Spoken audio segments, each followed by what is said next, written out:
Hello friends, everything for exam channel में आपका स्वागत है। जैसा कि आप जानते हैं कि राजस्थान विद्युत विभाग 2021 के लिए बहुत सारी भर्तियां निकली हैं। जानते हैं कि आप आईएन के लिए, जेईएन के लिए, इंफॉर्मेटिक असिस्टेंट के लिए, कॉमर्शियल असिस्टेंट के लिए, जूनियर अकाउंटेंट के लिए और ऐसी बहुत सारी वैकेंसीज निकली है विद्युत विभाग में। तो अब हम बात करते हैं कि आपने देखा होगा कि पैटर्न जो है वो एग्जाम का कुछ इस तरीके से है कि जो 60% है वो आपके सब्जेक्टिव जिससे भी आपने ग्रेजुएशन वगैरह किया है उससे रिलेटेड है, और जो 40% है वो वेटेज सेक्शन जो है उसमें आप देख रहे हैं कि मैथमेटिक्स है, रीजनिंग है, इंग्लिश वगैरह जो भी है।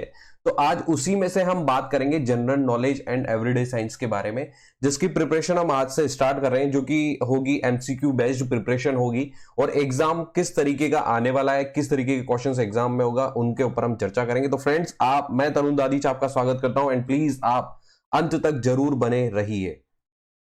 सबसे पहले फ्रेंड्स मैं आपसे बात करना चाहूंगा कि जो एग्जाम होगा वो कंप्यूटर बेस्ड होगा। ठीक है, तो कंप्यूटर बेस्ड एग्जाम आपका करवाया जाएगा, जो कि 2 पार्ट में होगा। पहला पार्ट होगा वो 60% जो आपका होगा वो जो सब्जेक्ट वाइज होगा, और जो 40% वेटेज है उसके बारे में हम बात कर रहे हैं।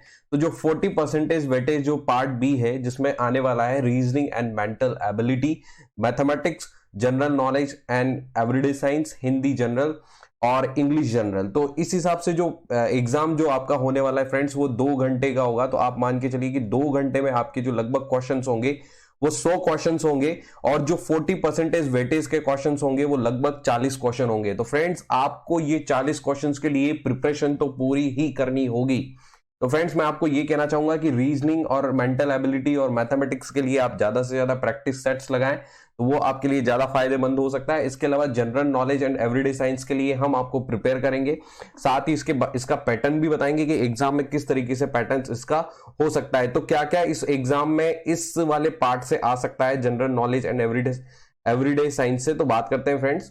मैं आपको बता देता हूं कि जो general knowledge and everyday science है उससे जो पूछे जाएंगे वो होंगे current events including issues of state Rajasthan, national and international importance के बारे में पूछा जाएगा, person and places in recent news जो भी उस समय न्यूज में है, गेम्स एंड स्पोर्ट्स से क्वेश्चन आएगा फ्रेंड्स, जनरल साइंस से क्वेश्चन आएगा फ्रेंड्स, इंडियन हिस्ट्री से, सिविक्स से, जियोग्राफी से, इंडियन पॉलिटी से, और with special reference to Rajasthan, मतलब राजस्थान जीके पूछी जाएगी फ्रेंड्स। इसमें करंट अफेयर्स के बारे में पूछा जाएगा, जनरल साइंस के बारे में पूछा, और भी जो जनरल अवेयरनेस है उसके बारे में पूछा जाएगा।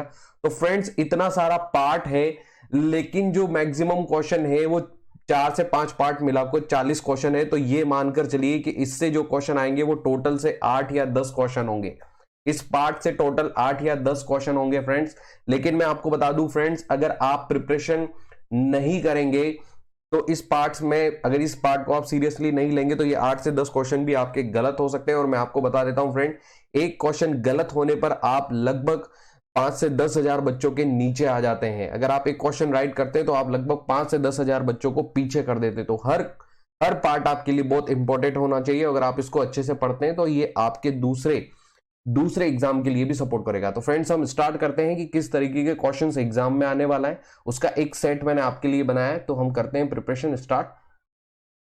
सबसे पहले हम बात करते हैं कि एक क्वेश्चन जो आपके लिए आएगा वो आएगा राजस्थान करंट इवेंट से। तो राजस्थान करंट इवेंट में जो भी चल रहा होगा उससे क्वेश्चन पूछा जाएगा। जैसे पब्लिक हेल्थ स्कूल किस राज्य में शुरू किया गया? The school of public health has been launched in which state? Karnataka, Andhra Pradesh, Paschim Bangal, Rajasthan. Obviously Rajasthan GK से क्वेश्चन आएगा तो वो राजस्थान से रिलेटेड ही होगा, और इसका जो राइट आंसर है फ्रेंड्स वो भी राजस्थान है। आप ध्यान से देखिए, जो इसका राइट आंसर होगा वो राजस्थान होगा। तो पब्लिक हेल्थ स्कूल अगर आपका और एग्जाम में भी पूछा जाता है तो आप याद रखना उसकी स्थापना कहां शुरू किया गया है, वो राजस्थान में शुरू किया गया है। ठीक है फ्रेंड्स, इसके बाद हम बात करते हैं फ्रेंड्स, पर्सन इन न्यूज से भी एक क्वेश्चन आपके एग्जाम में आ सकता है। तो वो किस तरीके का होगा मैं आपको बता देता हूं। आयुष्मान भारत के नए सीईओ के रूप में किसे नियुक्त किया गया है? Who has been appointed as the new CEO of the Ayushman Bharat? R S Sharma, V K Sinha, Amit Sharma, V N Tripathi. तो फ्रेंड्स, मैं आपको बता देता हूं कि इसका जो राइट आंसर है वो है आर एस शर्मा। ध्यान से देखिए, आर एस शर्मा इसका राइट आंसर है, जिसकी फुल फॉर्म है राम सेवक शर्मा। आते हैं इनके बारे में हम बात करते हैं। राम सेवक शर्मा कौन है?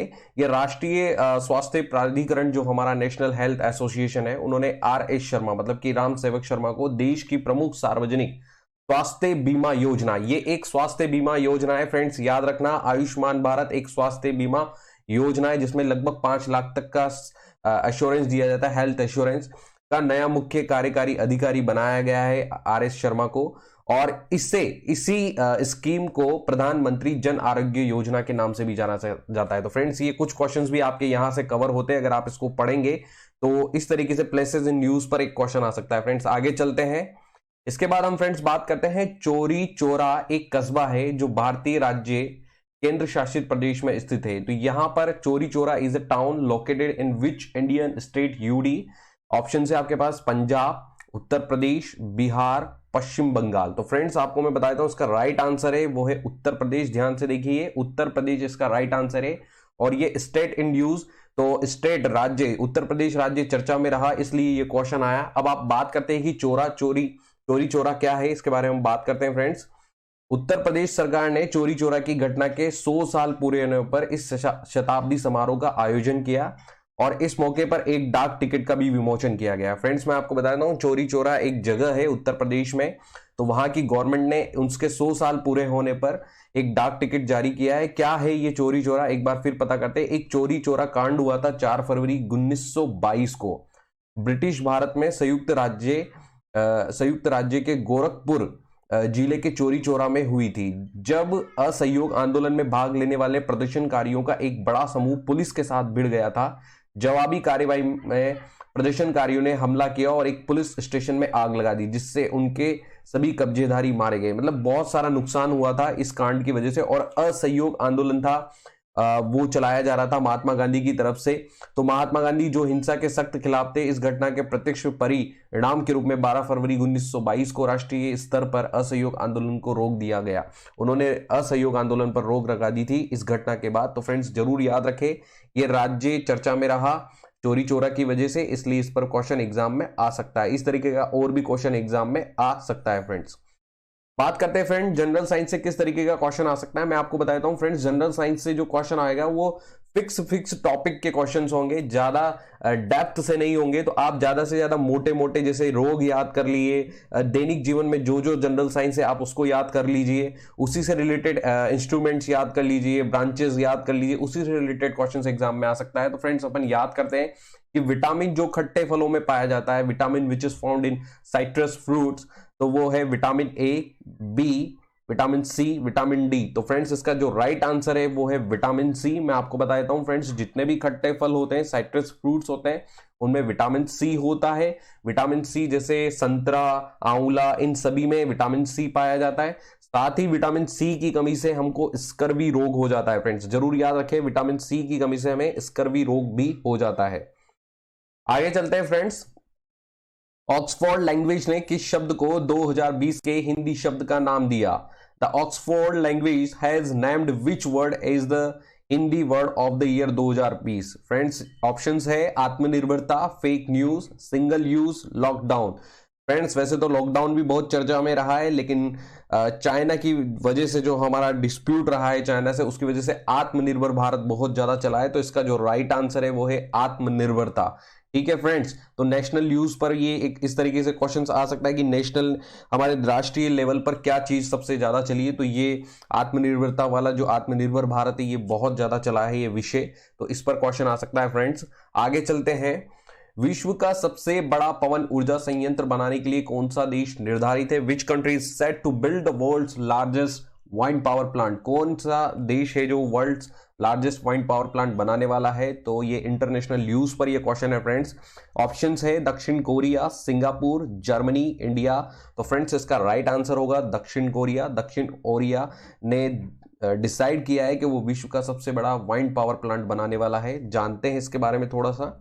दक्षिण कोरिया सरकार आप बहुत अच्छे से जानते होंगे फ्रेंड्स। तो जो वहां की सियोल वहां की राजधानी है, और वॉन आप जानते हैं वहां की करेंसी है। सरकार ने कहा है कि दुनिया की सबसे बड़ी अपतटीय पवन ऊर्जा कॉम्प्लेक्स 2050 तक कार्बन न्यूट्रलिटी हासिल करने के लिए बनाया जाएगा। मतलब कार्बन इमिशन को कम करने के लिए जो पवन ऊर्जा संयंत्र बनाया जाएगा विश्व का जो सबसे बड़ा होगा, और इसके लिए लगभग 43 बिलियन डॉलर के समझौते पर हस्ताक्षर किए गए हैं फ्रेंड्स। और जो 8 वहां के राष्ट्रपति है वो है मून जे इन। तो फ्रेंड्स ये भी जरूर याद रखें, और इंटरनेशनल न्यूज होने की वजह से ये एग्जाम में क्वेश्चंस आ सकता है। इस प्रकार के और भी बहुत सारे क्वेश्चंस जो कि इंटरनेशनल न्यूज पर पूछे जा सकते हैं। फ्रेंड्स बात करते हैं ऑस्ट्रेलियाई ओपन 2021 टेनिस खिताब किसने जीता है। Who has lifted the Australia open 2021 tennis title. ये फ्रेंड्स स्पॉट पे क्वेश्चन है, और जैसे आप जानते हैं कि टेनिस में सबसे ज्यादा ग्रांड स्लैम ही सबसे ज्यादा चर्चा में रहते हैं। तो इसके ऑप्शंस है डेनियल मेदवेदेव, नोवाक जोकोविच, फेडेरिको गाओ, असलान करत्सेव। तो फ्रेंड्स इसका जो राइट आंसर है वो है नोवाक जोकोविच। तो वैसे भी आप जानते हैं फ्रेंड्स सबसे ज्यादा चर्चा में रहते हैं नोवाक जोकोविच। तो अगर आप तुक्का भी लगाते हैं नोवाक जोकोविच पर तो वो राइट होता फ्रेंड्स, तो जरूर याद रखना। चलो फ्रेंड्स ये स्पोर्ट्स पर ऐसा क्वेश्चन आ सकता है, चर्चा करते हैं आगे। ऑस्ट्रेलिया ओपन हमारे यहाँ पर जो हमारे विश्व में है 4 ग्रांड स्लैम होते हैं टेनिस के। मैं आपको बताता हूँ एक बार फिर। एक होता है Australia open, US open, French open, और एक होता है विंबलडन। तो ये ऑस्ट्रेलिया ओपन है जो साल में सबसे पहले होता है। तो उसमें पुरुष एकल में जीता है नोवाक जोकोविच ने, जिन्होंने हराया है डेनियल मेदवेदेव को। ठीक है फ्रेंड्स। और महिला एकल में जीता है नाओमी ओसाका, जो कि जापान के। आप ये इमेज देख सकते हैं यहाँ पर फ्रेंड्स। तो यहां से भी एग्जाम में क्वेश्चन आ सकता है फ्रेंड्स। स्पोर्ट्स का क्वेश्चन क्रिकेट से भी आ सकता है, टेनिस से भी आ सकता है, किसी से भी आ सकता है। तो फ्रेंड्स स्पोर्ट का क्वेश्चन एक एग्जाम में जरूर आएगा। आगे चलते हैं। हिस्ट्री के ऊपर किसी भी युद्ध और किसी भी धर्म से रिलेटेड क्वेश्चन आ सकता है, जो कि मुख्य क्वेश्चन होंगे वहीं से क्वेश्चन पूछा जाएगा। जैसे खालसा पंथ की स्थापना किसने की थी। हु फाउंडेड द खालसा पंथ। ऑप्शन है गुरु नानक, गुरु अर्जुन देव, गुरु गोविंद सिंह, गुरु अंगद। तो फ्रेंड्स इसका जो सही आंसर है वो है गुरु गोविंद सिंह। एग्जाम में पूछा जाए कि खालसा पंथ की स्थापना किसने की थी, तो वो है गुरु गोविंद सिंह। जैसा आप जानते हैं कि सिख धर्म हमेशा चर्चाओं में रहता है, और ये एक बहुत प्रमुख धर्म है भारत का। इस पर क्वेश्चन पूछा जा सकता है। आओ चलो इसके बारे में चर्चा करते हैं। मैं आपको बताता हूं कि सिख धर्म के जो 10 गुरु है वो सबसे ज्यादा चर्चा में रहते हैं। गुरु नानक, गुरु अंगद, गुरु अमरदास, गुरु रामदास, गुरु अर्जुन देव, गुरु हरगोविंद जी, गुरु हर राय, गुरु हरकिशन, गुरु तेग बहादुर, गुरु गोविंद सिंह। लेकिन इनमें से किन के ऊपर क्वेश्चन आ सकता है मैं आपको बता देता हूं। सिख धर्म की स्थापना किसने की थी। गुरु नानक ने। इस पर क्वेश्चन आ सकता है। गुरुमुखी लिपि का आरंभ कहां हुआ था, किन्होंने किया था, वह गुरु अंगद जी है। इनके ऊपर क्वेश्चन आ सकता है फ्रेंड्स। आदि ग्रंथ की रचना किसने की थी। गुरु अर्जुन देव जी ने। इसके ऊपर क्वेश्चन आ सकता है फ्रेंड्स। अकाल तख्त या ईश्वर के सिंहासन का निर्माण करवाया था गुरु हरगोविंद जी ने। इसके ऊपर क्वेश्चन आ सकता है फ्रेंड्स। सिखों के 9वें गुरु तेग बहादुर को औरंगजेब ने इस्लाम धर्म स्वीकार नहीं करने के कारण मरवा दिया था। तो वो कौन से गुरु थे, वो गुरु तेग बहादुर जी थे। इनके ऊपर भी फ्रेंड्स क्वेश्चन आ सकता है। खालसा पंथ की स्थापना किसने की थी। गुरु गोविंद सिंह ने। तो फ्रेंड्स इसके ऊपर भी क्वेश्चन आ सकता है। ये गुरु नानक जी आप देख सकते हैं।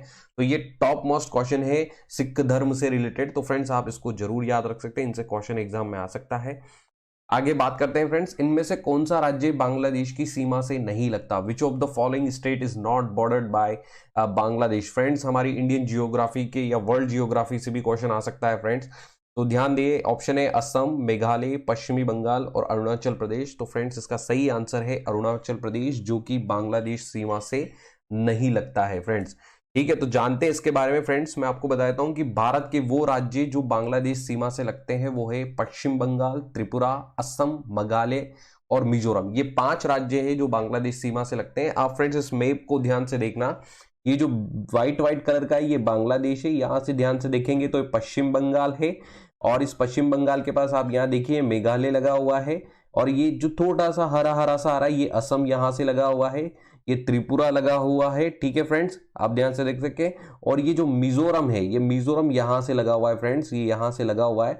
तो ये 5 राज्य हैं जो बांग्लादेश से जुड़ते हैं फ्रेंड्स। आप इनको याद रख सकते हैं, एग्जाम में यहां से भी क्वेश्चन आ सकता है। और ये क्वेश्चन बेस्ड किस पर है, जियोग्राफी पर है। ठीक है फ्रेंड्स, आगे चलते हैं। इंडियन पॉलिटी से क्वेश्चन आ सकता है इस पैटर्न पर। तो वो क्वेश्चन किस तरीके से होगा। वर्तमान में पश्चिम बंगाल की मुख्यमंत्री कौन है। Who is currently the chief minister of West Bengal. Option is Mehbooba Mufti, Mamata Banerjee, Nirmala Sitharaman और स्मृति ईरानी। तो फ्रेंड्स आप बहुत अच्छे से जानते होंगे, इसका आंसर है ममता बनर्जी। क्यों मैंने ये क्वेश्चन डाला मैं आपको बता देता हूं फ्रेंड्स। ममता बनर्जी बहुत ज्यादा चर्चा में है इंडियन पॉलिटिक्स में, और वहां पर इलेक्शन भी आने वाले हैं, इसलिए इस पर क्वेश्चन आ सकता है, क्योंकि मुख्यमंत्री है ममता बनर्जी, जो कि पश्चिम बंगाल के मुख्यमंत्री है। और कौन सी पार्टी से ये बिलोंग करती है? तृणमूल कांग्रेस से ये बिलोंग करती है। अभी वहां पर इलेक्शन होने वाले हैं, तो कुल विधानसभा सीटें वहां पर कितनी है? 294 है फ्रेंड्स, जरूर याद रखें आप। और जो 8% वहां के राज्यपाल हैं वो है जगदीप धनखड़, और जो पश्चिम बंगाल की राजधानी है वो कोलकाता है। तो फ्रेंड्स इनसे भी क्वेश्चन आ सकता है, इंडियन पॉलिटी से जो भी चर्चा में हो उससे क्वेश्चन आ सकता है फ्रेंड्स, ठीक है। तो फ्रेंड्स मैं आपको यही कहना चाहता हूं कि अधिकतर क्वेश्चंस करंट टाइप के हो सकते हैं, लेकिन रिस्पेक्टिव सब्जेक्ट्स रिस्पेक्टिव टॉपिक से ही होंगे। लेकिन जो चर्चा में होंगे उनसे क्वेश्चंस ज्यादा आ सकते हैं, तो उन पर आप ज्यादा फोकस करें फ्रेंड्स। तो हम आपके लिए लाएंगे current topic, current affairs, general awareness, general science, computer awareness, job alert, exam and cut off analysis, motivational videos. Friends आप हमारी वीडियोस को जरूर देखें। अगर हमसे कोई गलती हुई है तो उसे आप बताएं, हम उसमें सुधार करेंगे। आप हमारे कार्य को अप्रिशिएट कीजिए फ्रेंड्स। हम ज़्यादा से ज़्यादा आपके लिए मेहनत करेंगे, अच्छा से अच्छा कंटेंट आप तक पहुंचाने की कोशिश करेंगे। तो friends thank you for watching everything for exam, and please like, subscribe and share करना ना भूलें। Thank you.